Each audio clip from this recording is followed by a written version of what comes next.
Hello, my name is James Nicol. I'm the author of the Apprentice Witch book series published by Chicken House, and I'm represented by Kate Shaw of the Shaw Agency.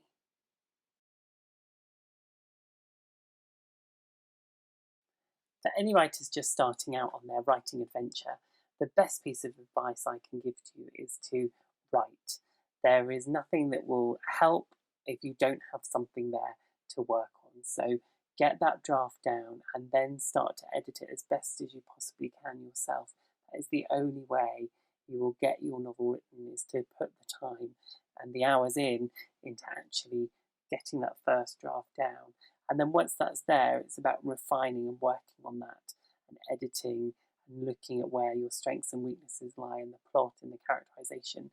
But the most important thing is to have a draft of your story.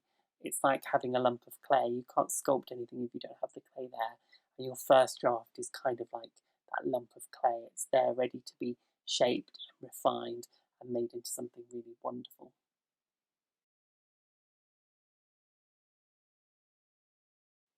I've always been hugely inspired by reading and by books, even from a young age when actually I wasn't a very good reader. I understood the power that stories and books had, and I was desperate to kind of be in on the secret, although it took me some time to get there.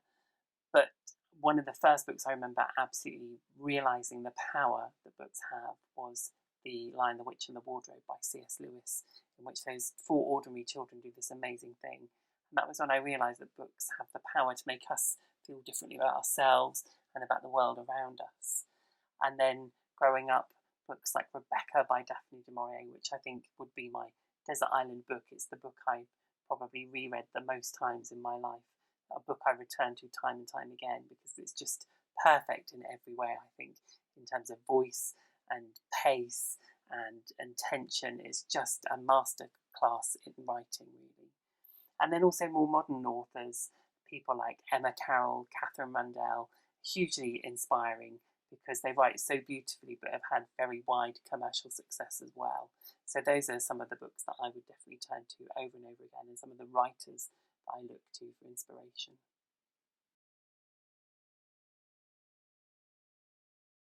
I'm lucky enough to live in Yorkshire now, not far from the beautiful city of York. But whilst I was writing most of the Apprentice Witch series, or at least the first two books, I was actually living on the very edge of the Cambridgeshire Fens. But we always visited Yorkshire and had holidays here.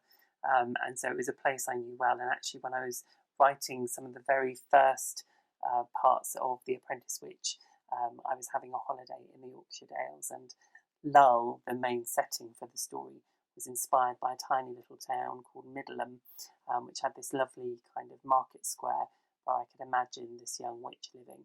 So I've always certainly been inspired by the places that I live in, but also that I visit as well, and also places that I've never been to.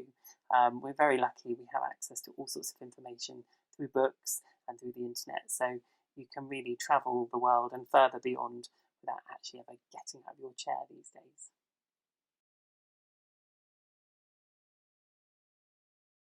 The editorial process has really been the most surprising part of writing for me. I had real reservations about what that would be like from the outset, but thanks to Golden Egg, I realised that the editorial process is actually the most creative part of the writing process. And actually, I find doing that very first draft, splurging all of those ideas out onto the page, the most difficult. And actually, when it gets to the point where you're collaborating, you're discussing, and you're being challenged to look at things in a different way with your editor, that for me is the most exciting part of the process. So I really enjoy that. In terms of taking things out of the story, I always understand why there are suggestions for things to be removed, or to understand why I'm removing things of my own choice. And that's to strengthen what's there, to build on what's there. And so I've never really taken anything out that I felt bereft about.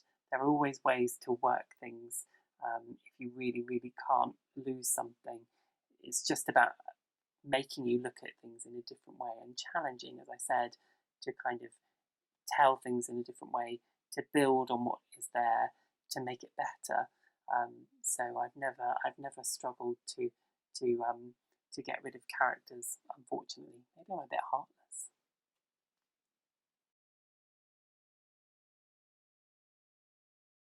Lifelong skills and lifelong friendship.